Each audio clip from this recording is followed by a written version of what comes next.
था। बाकी जो एविडेंसेस हम लोग के दिए गए, एक एक एविडेंस दिया गया। लोग कहते हैं एविडेंस एविडेंस के लुक कर रहा है, अरे मालूम भी होता है एविडेंस क्या होता है। हर वो हम लोगों ने प्रूफ दिया है, हर वो कागज दिया है, बच्चों ने जो स्टेटमेंट दिया है, मुजमानी नहीं दिया है, उन्होंने अपना आधार कार्ड दिया है, उन्होंने अपना एडमिट कार्ड दिया है, समय की बात कही कि सर मेरे क्लास में क्या हो रहा था, उस पर स्कूल का नाम है, सब कुछ दिया है। और हम लोग पहले ही बहुत सारी चीजें प्रूफ कर रहे थे, वो बाद में सब सच भी हुआ। तो ये 12,012 लोग थे। हम लोगों ने कहा कि सब ये बाबू परीक्षा पर सर ये एक सेंटर नहीं है, लगभग 22 से 23 सेंटर के बराबर है। और टोटल जो है 912 सेंटर थे पूरे जो है बिहार में, कुल मिला के 36 जिलों में। जिले जो थे 36 थे। एक छोटा सा एग्जांपल आपको दे रहा हूं, बाकी तो भी बहुत सारी चीजें और भी। तो 36 जिलों में 912 सेंटर थे, उसमें एक सेंटर आपका इस सेंटर का कोड था 860 860। और इस 912 सेंटर में 848 से लेकर जो है 912 तक जो सेंटर था, ये सारे के सारे सेंटर पटना में थे। यानी पटना में सिर्फ ये बाबू परीक्षा परिसर ही नहीं था, इसमें 848 से लेकर 912 टोटल कुल मिला के 65 सेंटर बिहार में बने थे 13 तारीख वाले पेपर में। कितने तारीख वाले पेपर में? 13 तारीख वाले पेपर में। और एक पेपर हुआ 4 जनवरी को, एक 13 दिसंबर को, एक 4 जनवरी को पेपर हुआ। और ये हम लोग सारे तथ्य एकदम वहां डिस्कशन किए हैं, देखेंगे तो आपको दिखाई देगा। 13 जनवरी को जो भी आपको गड़बड़ी सुनने में मिलती है बाबू परीक्षा परिसर में, और ये गड़बड़ी हुई नहीं है, ये कराई गई है। और इसको कराने वाली कोई और संस्था नहीं, बीपीएससी ने कराया है। आप कहेंगे सर आप कैसे कह सकते हैं? तो बता दूं कि जो हम लोग का एसओपी, बीपीएससी ने जो एसओपी बनाया था उसका उसने फॉलो ही नहीं किया। उसमें कौन सा ऐसा पॉइंट हो जो फॉलो नहीं किया गया? तो बापू परीक्षा परिसर में चाहे कहीं भी एसओपी में कहा गया था कि किसी भी क्लासरूम में कोई भी व्यवस्था होगी तो उसमें जो बच्चे बैठेंगे वो 12, 24, 36, 48, 60 इसी रेशियो में बैठेंगे।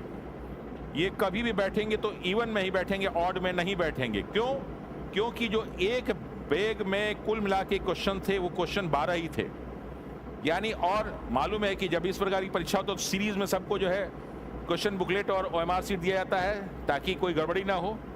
तो ये बनाया गया था और ये था कि किसी भी हालत में इसको आपको तोड़ना नहीं, कंपलसरी है कि 12 ही बनाएंगे, ये बनाएंगे, ये बनाएंगे, इसमें बिल्कुल किसी भी हालत में आप तोड़ेंगे नहीं। और 912 में से 911 सेंटर में इसको फॉलो किया गया, सिर्फ एक सेंटर में नहीं फॉलो किया गया जिसका नाम था बाबू परीक्षा परिसर। और यहाँ पे बाबू परीक्षा परिसर में क्या हुआ कि यहाँ पे एक सेंटर जो बाबू परीक्षा परिसर था जिसको हम बीपीपी लिख देते हैं, इसमें एक क्लास में 273 273 और सभी क्लास में से 273 बच्चे बैठाए जा रहे थे। हम लोग बाद में जब एनालिसिस करना शुरू किए तो हम कहे ये कैसे हो सकता है कि बाकी सभी जगह जो है इवन नंबर में बच्चे बैठे हैं और यहाँ पे ऑड नंबर में।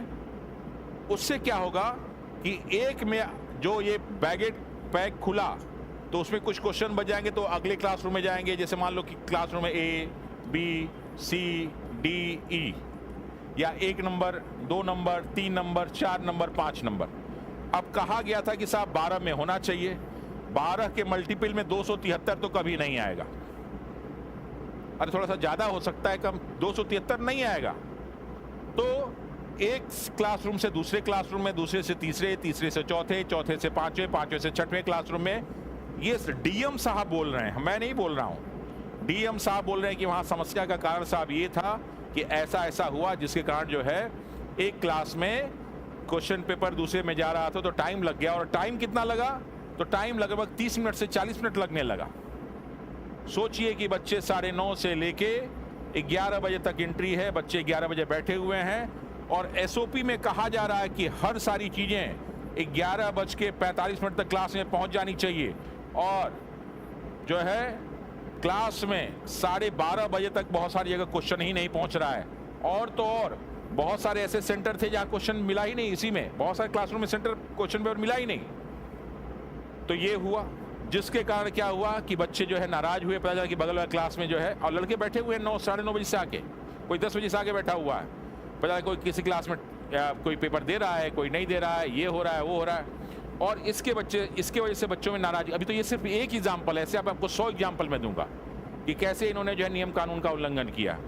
तो इसके कारण क्या है कि बच्चों में ये हुआ, परेशानी हुई और बहुत सारे क्लास में तो बच्चों को पेपर मिला ही नहीं। और इसका हम लोगों ने बाकायदे वीडियो फुटेज जो बना हुआ है सारा का सारा पेन ड्राइव में दिया। हर वो चीज़ पेन ड्राइव में जो हो सकती है पेन ड्राइव में दिया है, डॉक्यूमेंट्स में हो सकता है डॉक्यूमेंट्स में दिया, ये सारा का सारा हमने दिया है। और ये कोई मैं अभी आपको नहीं बता रहा हूँ, ये पहले भी हम बताते रहे। जब कोर्ट में मसला गया था उसके पहले भी हम लोगों ने बहुत सारी चीज़ें बताई थी, लेकिन लोगों को समझ नहीं आया था कि सबूत किसे कहते हैं और आरोप। ये आरोप नहीं है, सब सबूत दे रहे हैं कि देखिए कैसे गलती हो रही। और ये कोर्ट में सब जगह लाइव चला है, ऐसा नहीं कि मैं आज पहली बार कर रहा हूँ, लाइव चला, सब लोग लाइव देख रहे थे।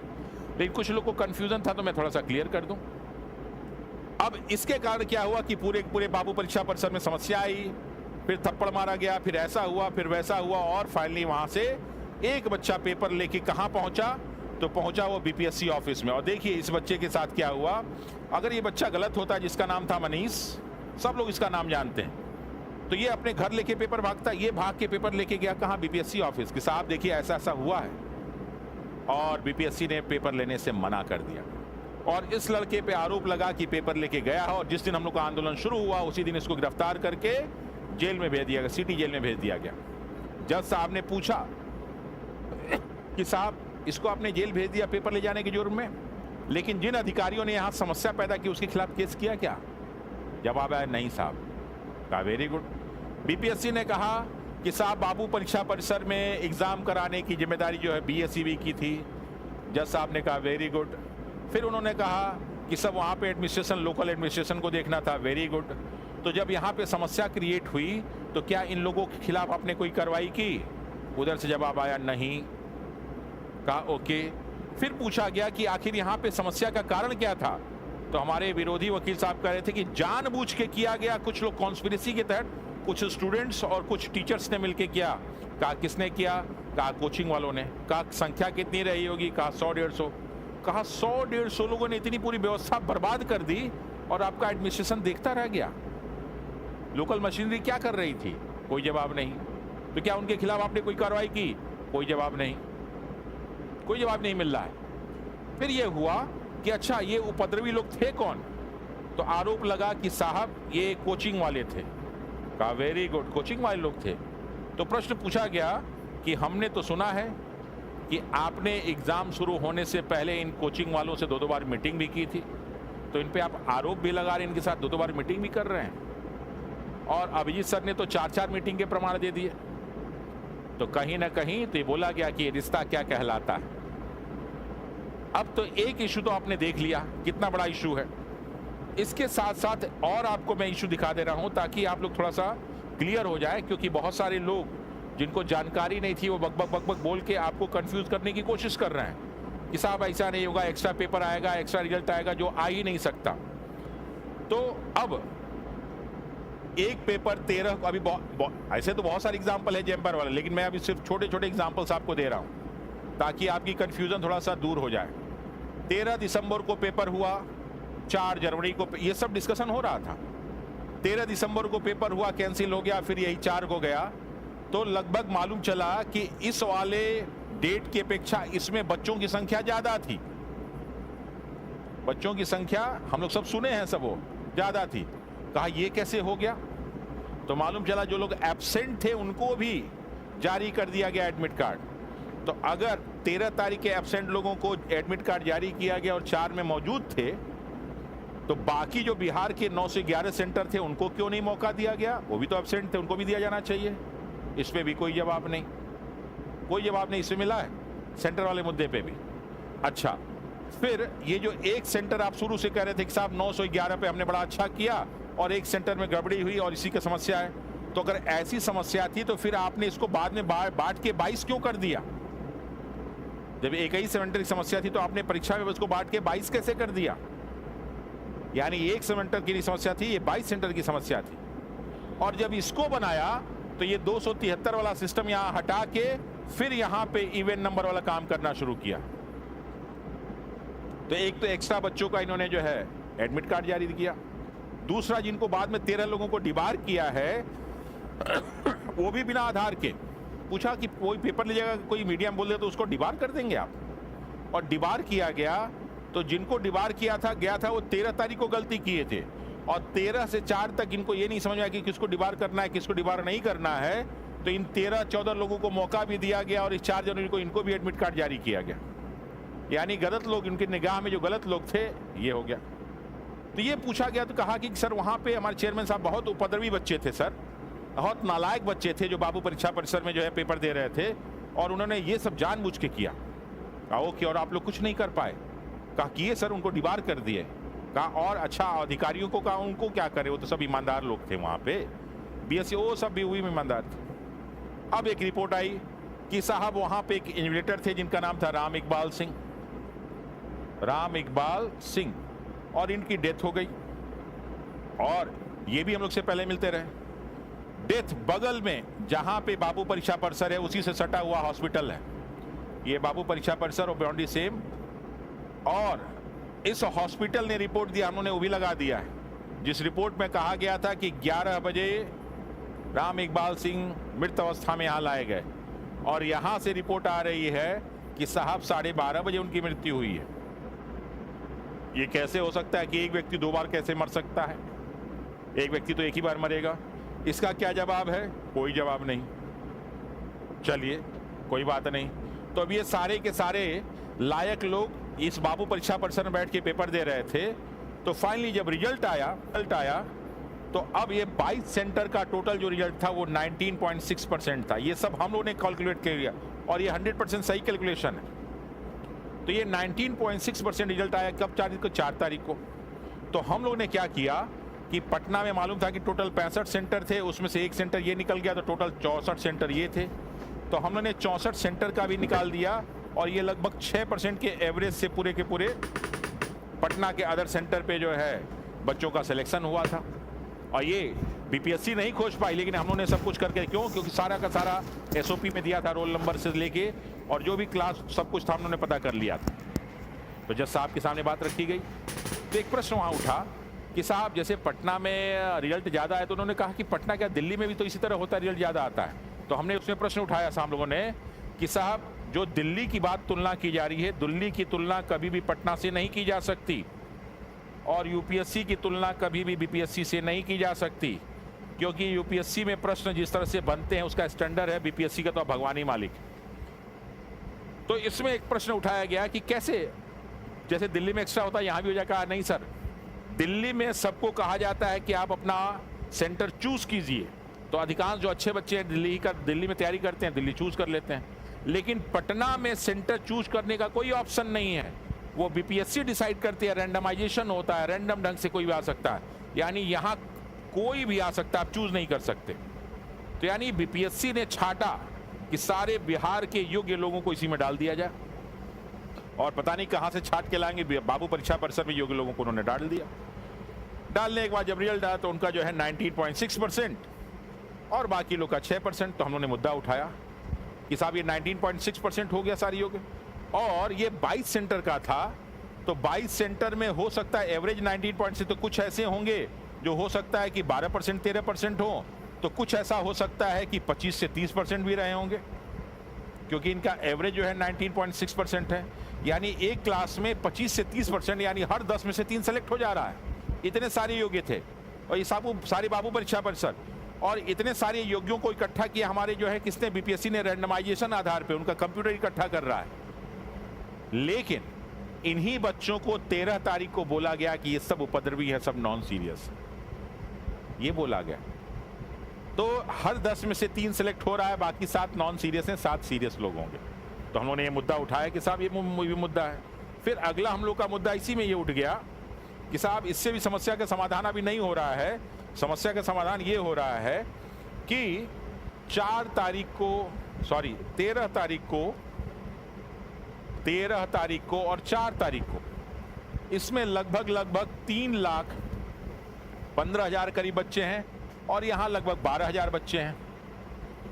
अब दोनों के क्वेश्चन पेपर के स्टैंडर्ड्स अलग अलग हैं, क्वेश्चंस अलग अलग हैं, और जो सरप्राइज ऑफ एलिमेंट इन बच्चों को देखने को मिला, इनको तो कंफर्म था कि क्या होगा, तो इस आधार पे इनके ज्यादा हो सकते हैं। लेकिन आपने नंबर ऐसा कैसे हो गया कि 13 तारीख वाले का भी कट ऑफ उतना ही हो गया जितना कट ऑफ इसका हो गया? ये कैसे भगवान? 4 क्वेश्चन इसमें गलत थे तो पता नहीं कैसे किस भगवान ने पेपर बनाया कि 4 इसमें भी गलत हो गए। ये कोइंसिडेंस हो रहा है। और कभी भी जब एक ही एग्जाम के 2 पेपर लिए जाए तो उनको दोनों को बराबर करने का कोई तरीका नहीं, एक ही तरीका है जिसको कहते हैं नॉर्मलाइजेशन। तभी बराबर हो सकता है, वरना वो बराबर ही नहीं हो सकता। और नॉर्मलाइजेशन के मुद्दे पे 6 दिसंबर को बीपीएससी के चेयरमैन ने साहब लेटर जारी कर दिया कि कोई नॉर्मलाइजेशन लागू नहीं करेंगे। तो फिर आपने बराबर कैसे कर दिया? अगर बाय द वे नॉर्मलाइजेशन लागू भी होता है तो नॉर्मलाइजेशन का फॉर्मूला क्या है कि जो भी सेंटर होंगे ए बी सी डी, जो भी सेंटर होंगे वहां नंबर ऑफ कैंडिडेट्स वो लगभग बराबर होने चाहिए। एक तरफ 3,15,000 करीब, एक तरफ जो है 3,12,000, एक तरफ 12,000। ये तो बराबर ही नहीं सकता। यानी ये काम आप कर ही नहीं सकते, रॉ मार्क्स पे आप जोड़ ही नहीं सकते। तो आपने जो रिजल्ट बनाया है वही रिजल्ट गलत है। 4 क्वेश्चन आपने गलत दिया और सारे क्वेश्चंस गलत पे हमने जो प्रमाण दिया उसका आपने आंसर नहीं दिया, इसलिए बहुत सारे क्वेश्चंस हैं तो आप उनको बराबर कर ही नहीं सकते। और परिणाम स्वरूप जो आपका रिजल्ट है वो रिजल्ट सही हो ही नहीं सकता। इसलिए नंबर हटा के, क्वेश्चन घटा के आप रिजल्ट दे ही नहीं सकते। और जब दे नहीं सकते तो आपको री एग्जाम कराना पड़ेगा। इस तरह के हम लोगों ने मुद्दे रखे। फिर बोला गया साहब जैमर के मामले में, तो जैमर पे भी खूब हुआ, आप लोग देखे होंगे कि हम लोगों ने कहा कि साहब जैमर की बात ऐसी थी और जैमर बहुत जगह काम नहीं किया। कैसे आपको मालूम? तो हम लोगों ने कहा आपको कैसे मालूम कि जैमर नहीं था? कहा बहुत ब्रूटली कहा हमारे विपक्ष के वकील साहब ने कि साहब ऐसा सेंटर था जहां कंप्यूटर नहीं, जहां मोबाइल नहीं जा सकता था, जहां क्या नाम है, कैमरा नहीं जा सकता था, जहां स्मार्ट वॉच नहीं जा सकता था। और बहुत सारे क्लासरूम थे जिनके वीडियो मार्केट में आ गए कि कैसे बच्चे एक साथ बैठ के नकल कर रहे हैं अलग अलग जगह के। तो जब कभी जा ही नहीं सकता तो कैसे पहुंच गया? और कुछ बच्चों ने पेपर जो है वो टेलीग्राम और अन्य चैनलों और एक्स के माध्यम से 1 बजे के आसपास ही सर्कुलेट कर दिया। और सर्कुलेशन यही नहीं हुआ, ईओयू को भेजा गया, कुछ पत्रकारों को भेजा गया, कुछ छात्र नेताओं को भेजा गया, प्रधानमंत्री को टैग किया गया, मुख्यमंत्री को टैग किया गया, राज्यपाल तक को टैग किया गया। और आप कह रहे हैं कि पेपर बाहर आया ही नहीं। तो प्रश्न उठा कि मानते हैं कि पेपर अगर बाहर आ गया तो जो बेनिफिशियरी थे बाकी बच्चों तक पहुंचा कि नहीं पहुंचा? तो हमने कहा कि आप ये कैसे कह सकते हैं कि नहीं पहुंचा? इसी के लिए केस था, बिहार एसएससी का केस था। 23 नवंबर को पेपर हुआ, 24 नवंबर को पेपर हुआ, 23 वाला पेपर लगभग 1 घंटे पहले बाहर आ गया। तो यही वकील साहब जो विपक्ष में खड़े थे, पीके साही सर, और वही जज साहब हमारे पास साथी सर थे। तो पीके साही साहब ने कहा कि 1 घंटे पहले सर पेपर निकल गया तो इसको लीक आउट माना जाए और पेपर को कैंसिल करा दिया जाए। और ये हुआ था। और सेम कंडीशन बीपीएससी में 13 तारीख को हो रहा है। तो आप कहेंगे पेपर नहीं कैंसिल कराएंगे? ऐसे कैसे हो सकता है भाई? ऐसे हम लोगों ने कम से कम 50 से 100 सबूत दिए हैं, विथ तर्क, विथ एविडेंस, विथ क्या नाम है वो पेन ड्राइव में सारे के सारे वीडियोस, एक डॉक्यूमेंट्स दिए हैं, सारे के सारे हम लोगों ने स्टेटमेंट्स दिए हैं। और ये बंद नहीं है, सबके सामने ओपन है। ये लाइव 4.5 लाख लोग लाइव देख रहे थे पहले दिन केस को। तो ये कोई नया नहीं बता। लेकिन कई लोगों ने उसमें कंफ्यूजन कि साहब एक्स्ट्रा रिजल्ट आएगा। एक्स्ट्रा रिजल्ट कभी आएगा ही नहीं। एक्स्ट्रा रिजल्ट की यहाँ पे कोई गुंजाइश ही नहीं बनती। कुछ लोग जो है अपना ज्ञान दे रहे थे कि साहब एक्स्ट्रा रिजल्ट आएगा, काम हो जाएगा। साहब जो रिजल्ट ही गलत है तो एक्स्ट्रा कहां से दे दोगे? एक्स्ट्रा रिजल्ट कभी नहीं, ये हो ही नहीं सकता। ये तो संभावना ही नहीं है, 0% संभावना है। सिर्फ एक ही संभावना है, री एग्जाम, और कोई संभावना नहीं। एक ही सॉल्यूशन है, री एग्जाम, और कोई सॉल्यूशन नहीं, हो ही नहीं सकता। कुछ लोग जो है कह रहे थे रही सबूतों की बात, एविडेंस, तो अब हम लोग पास सब रखे हैं। एक बार फाइनल माननीय उच्च न्यायालय का निर्णय तो आने दीजिए साहब। सब सबूत आपके सामने हम लोग फैला देंगे, काउंट कर लीजिए और आपसे कहेंगे साहब आप निर्णय ले लीजिए। जो भी हम लोग के सारे सबूत एविडेंस को देखेगा उसके दिमाग में एक कॉमन में नहीं सोचेगा साहब कि बच्चों को री एग्जाम दे दीजिए। और लास्ट में एंडिंग भी यही हुआ कि जब ललित किशोर साहब ने कहा, और ये सब लाइव था, हम तो लाइव में बहुत सारी चीज़ों को देखे, वहाँ पे बहुत सारी चीज़ें हम लोग वहाँ पे काउंट कर रहे थे, मैं लिख रहा था, बहुत सारा धमाक इधर, और हम लोगों ने एक भी सेकंड वहाँ छोड़ा नहीं है, वहीं पे मौजूद थे। और प्रज्ञेश सर ने भी बहुत सारी चीज़ों का, और बहुत सारे केसेस हमारे सारे के सारे लर्नेड जो वकील साहब लोग थे, वो सारी की सारी किताबें, वो सारे लॉ पॉइंट्स, कॉन्स्टिट्यूशन का आर्टिकल 14, आर्टिकल 16, आर्टिकल 21, जबरदस्त बहस इस पे हुई थी। देखिएगा आप अभिनव सर और आशुतोष सर की बहस, कभी वाईवी गिरी साहब का बस बहस देख लीजिएगा, अभिजीत सर के जो है पॉइंट्स देख लीजिएगा, कितने सारे पॉइंट्स उन्होंने कहा। कई लोगों ने मुद्दा उठाया कि मटन चिकन वाली बात जो खगड़िया में हो रहा था। साहब, मटन चिकन की बात खगड़िया में नहीं हो रही थी। खगड़िया में ये बात हो रही थी कि साहब, जब बच्चों को इतनी बढ़िया सुविधा वहां खाने की दी जा सकती है, वो भी सरकारी गेस्ट हाउस में, तो क्या गारंटी, और ये हम लोग नहीं करे, पेपर में उसी दिन छप गया 14 तारीख को, तो क्या गारंटी है कि इनको स्कूल सेंटर पे सुविधा नहीं दी गई होगी? तो लोग क्या ऐसे कैसे कह सकते हैं? तो हम लोग ने क्या किया कि बिहार के जितने भी 912 सेंटर हैं, उसमें से टॉप 10 सेंटर निकाले, 10 सेंटर जहां पे सबसे ज्यादा रिजल्ट था। ये हम लोगों ने काम किया, बीपीएससी नहीं कर रही थी काम, हम लोग कर रहे थे, क्योंकि हम लोगों को केस जीतना था किसी भी हालत में। ये माननीय वकील साहब लोगों के लिए केस हो सकता है, माननीय जज साहब के लिए कोई केस हो सकता है, हाई कोर्ट के लिए केस हो सकता है, लेकिन हम लोग के लिए प्रतिष्ठा, सम्मान और इज्जत और जीवन मरण का प्रश्न था, और हम लोग किसी भी कीमत में हारना नहीं चाह रहे थे। तो ये जब हम लोगों ने 10 सेंटर निकाला जहां ज्यादा रिजल्ट था, तो उसमें पता खगड़िया के भी सेंटर्स हैं, और वो सारे के सारे 28 सेंटरों पे हम लोगों ने गड़बड़ी की बात कही थी, और ये मैक्सिमम 28 सेंटर ऐसे थे जहां पे सबसे ज्यादा रिजल्ट आए। तो लोगों ने पूछा कि साहब, ये जो 13 लोग पिटिशनर हैं, इन 13 पिटिशनरों को, सारे के सारे जो 13 पिटिशनर्स हैं, इनमें से एक ही लड़का बाबू परीक्षा परिसर में था, जबकि बीपीएससी ने कहा है कि इस 13 में से 3 ऐसे हैं जो ऑलरेडी बीपीएससी पीटी क्वालिफाई किए हैं। तो हम लोग पे आरोप लगा था ये कि सब ये सब नहीं क्वालिफाई किए हैं, इसलिए किए हैं। तो साहब, रिजल्ट आया है 24 तारीख को, और हम लोग के 4 केस जो हैं, चाहे पीआईएल हो, चाहे पप्पू कुमार वाला केस हो, चाहे आपका जो है नेक्स्ट पप्पू कुमार के बाद वो प्रशांत शेखर वाला केस हो, और चाहे वो नेहा प्रवीण वाला केस हो, ये चारों की चारों केस 24 से पहले के हैं। यानी रिजल्ट नहीं आया था उसके पहले उन्होंने केस कर दिया था कि साहब गलती हुई है। कहा ये तो सब लड़के हैं, हर बार पेपर ऐसा होता है, जानबूझ के किए। तो साहब, हमने 69 में क्यों नहीं किया, हमने 68 में क्यों नहीं किया? बहुत सारे और एग्जाम होते हैं, उन्होंने कहा क्यों इसी में हम लोग कहे। और क्वेश्चन तो इतने सारे गलत हैं कि सब लोग माथा पटक लिए। जज साहब कह रहे हैं क्वेश्चन गलत, उसके आंसर गलत, और नॉर्मलाइजेशन की बात, लेकिन विपक्ष से कोई भी आंसर नहीं आया। तो क्या हम लोगों ने कसर छोड़ी है भाई? बता रहा हूं आपको, इस शिक्षा सत्याग्रह में शुरू से लेके, अगर हम पहले दिन से बात करें, उसके पहले से ले, बहुत लोगों ने बहुत सारा योगदान दिया। हाँ, ये जरूर है कि बहुत सारे लोग अभी हम लोग के साथ नहीं हैं, कई कारणों से लोग हट गए। हटने का बहुत बड़ा कारण क्या था कि कुछ लोग को डरवाया गया और उसको सहन नहीं कर पाए, हट गया। कुछ लोगों पे केस कर दिया गया, इसलिए हट गए। कुछ लोग कमजोर थे, इसलिए हट गए। लेकिन कुछ तो लोग थे मजबूत, जिनको परिस्थितियां डगमगा नहीं सकती थी, और लास्ट में डटे रहे। बहुत सारे लोग हम लोग पास आते नहीं थे, लेकिन इंटरनल उनका सपोर्ट बहुत था, और बहुत सारे छात्रों ने, बहुत सारे टीचरों ने, बहुत सारे अन्य लोगों ने हर प्रकार से हमें मदद की कि साहब, बिहार के इस परीक्षा व्यवस्था में सुधार होना ही चाहिए। इसलिए हमने री एग्जाम के साथ साथ एक अगली बात और मांग ली कि साहब, री एग्जाम से काम नहीं चलेगा, ये प्रॉपर का प्रॉपर इसका इन्वेस्टिगेशन होना चाहिए, एक स्वतंत्र बॉडी के द्वारा इन्वेस्टिगेशन होना चाहिए, वरना इस समस्या का समाधान नहीं होगा। तो दूसरी हम लोग की डिमांड री एग्जाम के साथ इन्वेस्टिगेशन की जुड़ गई, और हमने कहा कि एक प्रॉपर एसओपी बनना चाहिए कि साहब, इसी के हिसाब से पेपर, क्योंकि कल को ये लोग हट जाएंगे तो दूसरा अधिकारी आएगा, तो इस नियम कानून का उल्लंघन नहीं किया जाएगा। और तो और नियम ये बना था कि हर 500 पर एक दंडाधिकारी होगा, तो 12,000 के हिसाब से 24 दंडाधिकारी होने चाहिए थे बाबू परीक्षा परिसर में, और वहां पे एक भी दंडाधिकारी नहीं था, और बीपीएससी का एक भी अधिकारी नहीं था। कितने आप एसओपी तोड़ोगे भाई, कितना ब्रीच करोगे?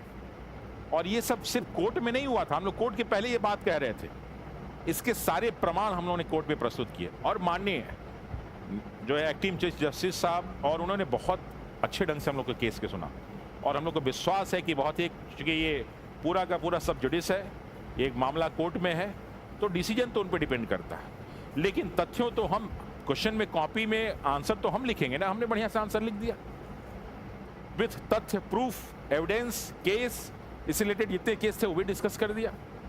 और ये तो अभी आपको मैं 20%, अभी 80% बाकी है। जैमर वाला मुद्दा और सारे सेंटर्स वाला मुद्दा कोचिंग इंस्टीट्यूट्स वाला मुद्दा, बहुत सारे मुद्दे बाकी। और जो डॉक्यूमेंट्स दिए हैं ना इतने मोटे मोटे, वो अलग हैं। हाँ, उसको हम लोग पब्लिकली जो है सार्वजनिक नहीं कर सकते थे, इसलिए हम लोग का पूरा जो लीगल टीम की इस पर काम करता था शांत था। मैं चूंकि जेल में चला गया था 20 दिन, डराने के लिए हमको जो है गर्दनीबाग थाना में केस किया गया, हमारे खिलाफ गांधी मैदान थाना में केस किया गया, हमारे खिलाफ सचिवालय 1 थाना में केस किया गया, तीनों जगह केस किए गए। मौका उनको नहीं मिल रहा था, तो जो फाइनल 30 जनवरी को उन्होंने कहा कि इसको जेल ही भेज दो, क्योंकि अगर जेल में जाएगा तो ये शांत हो जाएगा, फिर डर जाएगा। तो मुझको जेल भेजा गया और मुझे 4 दिन बाद ही बेल मिल गई यहाँ से। जिस केस में मैं जेल गया था गांधी में क्या नाम है सचिवालय 1 वाले में, और मंगलवार को 5 या 6 तारीख को मैं गया हूँ, 30 तारीख को और 31 तारीख को गया हूँ, मुझे 6 तारीख को 5 तारीख को बेल मिल गई है। लेकिन जबरन फिर हमको जो है हम पे जबरदस्ती का आरोप लगा के एक गर्दनीबाग वाला और 15 दिन और जेल में डाल दिया गया कि ये टीचर बैठा हुआ है, इसको जेल में डाल देंगे तो लड़के सब हट जाएंगे, गर्दनीबाग समाप्त हो जाएगा और फिर इनको जो है हम जो चाहें वो कर लेंगे।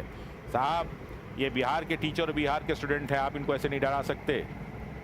और फिर मैं लौट के आया हूँ, 19 तारीख को मुझे छोड़ा गया है, वो भी रात में 9:30 बजे, और मैं 20 तारीख को पहुँच गया हूँ गर्दनीबाग। और जब 20 जनवरी को गर्दनीबाग पहुँचा हूँ 20 फरवरी को, तो मैं एक ऐसा भाग्यशाली टीचर था कि मैंने सरस्वती पूजा जेल में बिताई। और अभी एक स्टूडेंट जो विपिन था, वो अभी टीचर का, गया का लड़का था, टीचर का जो है ज्वाइनिंग लेटर लेने आया था और हाथ में हथकड़ी लगा के आया था। मुझे बहुत खुशी है कि वो भी मेरा स्टूडेंट था जो जेल में था। उस पर जबरदस्ती का आरोप लगा के एक लड़की और टीचर द्वारा आरोप लगा के उसको जेल भिजवा दिया गया। अभी उसके लिए अपन लड़ रहे हैं। जिन लोगों का फॉर्म रीओपन नहीं होगा उसके लिए भी लड़ रहे हैं। और ये लड़ाई सिर्फ बीपीएससी के लिए नहीं है, बीपीएससी टीआरई की लड़ाई भी इसमें शामिल हो गई है। और दरोगा, पुलिस, जितने बाकी सब हैं उनकी भी लड़ाई इसमें शामिल हो गई है कि हमने कहा कि साहब जब एसओपी बना ही रहे हैं, इन्वेस्टिगेशन हो ही रहा है, तो जो अदर जितने भी हैं वो सब शामिल कर लिए ताकि आने वाले बिहार में कभी भी इस तरह की पेपर चोरी ना हो। तो इन्होंने जो है 20 दिन जेल में रखा, मैं बाहर निकला और तब से भी दाढ़ी नहीं बनाया हूँ। 30 जनवरी को मैं दाढ़ी बना के पहुँचा था बीपीएससी, और फिर अभी दाढ़ी ऐसी बढ़ी हुई है, लोगों को अजीब सा लग रहा होगा, ठीक। और फिर मैं गर्दनीबाग बैठ गया कि हाँ साहब अब तो लड़ाई होगी। और फिर कोर्ट में लड़ाई हम लोग की शुरू हो गई और कोर्ट में हम लोगों ने अपना 100% दिया। अब ये आपकी जिम्मेदारी है कि उस ऊपर वाले से प्रार्थना कीजिए कि जब भी निर्णय आए तो माननीय हमारे एक्टिंग चीफ जस्टिस साहब, उनके सहयोगी जो ब्रदर जज हैं पार्थसारथी सर, ऐसा ऐतिहासिक निर्णय दें कि आने वाली पीढ़ियाँ याद करें कि साहब ऐसे भी जज थे, ऐसा भी केस था और ऐसा उच्च न्यायालय था।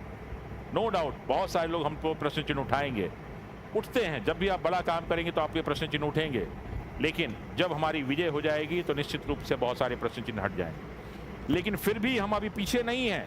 अगर कुछ भी फेन बट हुआ तो हम लोग सुप्रीम कोर्ट में भी लड़ने को तैयार हैं साहब। अंतिम सांस तक हम लोग लड़ाई लड़ेंगे, पीछे हटने वाले नहीं हैं, चाहे परिस्थितियाँ कैसी भी हों, सरकार कोई भी आए जाए, लेकिन हम लोग की लड़ाई ये जारी रहेगी जब तक हम लोग जीत नहीं जाए। कुछ लोगों को कहना है तो उनको भी थोड़ा सा मैं जवाब दे ही दूं, क्योंकि वीडियो हमारी लंबी हो रही है, तो मैं यूट्यूबर तो हूं नहीं कि इसके लिए बना रहा हूं कि आप लोग देखेंगे। ये इसलिए बना रहा हूं कि बहुत सारी चीज़ों को क्लियर कर दूं। कुछ लोगों को कहना है कि सर पीटी का रिजल्ट तो आ गया, मेंस का डेट तो आ गया, अब क्या हो सकता है, अब ये कैंसिल हो सकता है। क्यों? क्योंकि जब पीटी का रिजल्ट आया था तो उस रिजल्ट के नीचे लिखा गया था क्या कि जो भी सारा का सारा है वो इन सारे केस के निर्णय पे डिपेंड करेगा। तो ये एग्जाम्पल बिल्कुल उसी तरह है कि कोई ज़मीन है, वो सरकारी या नजूल की ज़मीन है, और उस ज़मीन पे कोई जो है उसमें बिल्डिंग बना ले कि साहब हमने बिल्डिंग बना दिया, और जब ये बिल्डिंग बन रहा था उसी समय यहाँ पे लाके एक जो है पोस्टर चिपका दिया गया कानून की, भैया ये ज़मीन नजूल की है, कभी भी बिल्डिंग आपकी गिराई जा सकती है, लेकिन आपने घर बना लिया। अब वहीं पे आपकी शादी भी आ रही है, बच्चे हो रहे हैं, तो अब 10 साल बाद, 15 साल बाद, यहाँ के केस में 10 दिन बाद, 15 दिन बाद कोर्ट और प्रशासन पहुँचेगा साहब बिल्डिंग गिराना है। कहा क्यों? कहा हम लोगों ने कहा था कि नजूल की ज़मीन है, सरकारी ज़मीन नहीं बना सकते। यार हमारी यहाँ शादी हुई है यार, हमारे बच्चे पैदा हुए हैं यार, हमारे लिए बड़ा शुभ है। कहा वो कुछ नहीं, बिल्डिंग आपकी गिराई जाएगी। और ऐसा उदाहरण आपको गाजियाबाद उत्तर प्रदेश में मिला होगा जहाँ बड़ी बड़ी करोड़ों अरबों की बिल्डिंग गिरा दी गई। तो ये भी पूरा रिजल्ट जो है क्वैश होगा और नए ढंग से होगा री एग्ज़ाम। तो जितने भी लोग इस कंफ्यूजन में हैं कि एक्स्ट्रा रिजल्ट दिमाग से निकाल दें, लड़ाई हम लोग जीतेंगे चाहे जहां जीते। लेकिन एक बात और बता दे रहे हैं, अभी तक हम लोग सरकार के समर्थक थे, अब हम लोग सरकार के विरोधी हो गए। तो ये एग्जाम तो करेंगे, इस सरकार को भी बुरी तरह से हराएंगे, ये मेरा वादा है। और उसके लिए हम लोग लड़ाई लड़ेंगे, बाकी ऊपर वाला है। चलिए मिलते हैं हम लोग फिर, और प्रार्थना करते रहिए उस प्रभु से कि साहब एक ऐतिहासिक सकारात्मक निर्णय हम लोग के पक्ष में आए और सत्य की जीत हो। बहुत बहुत धन्यवाद।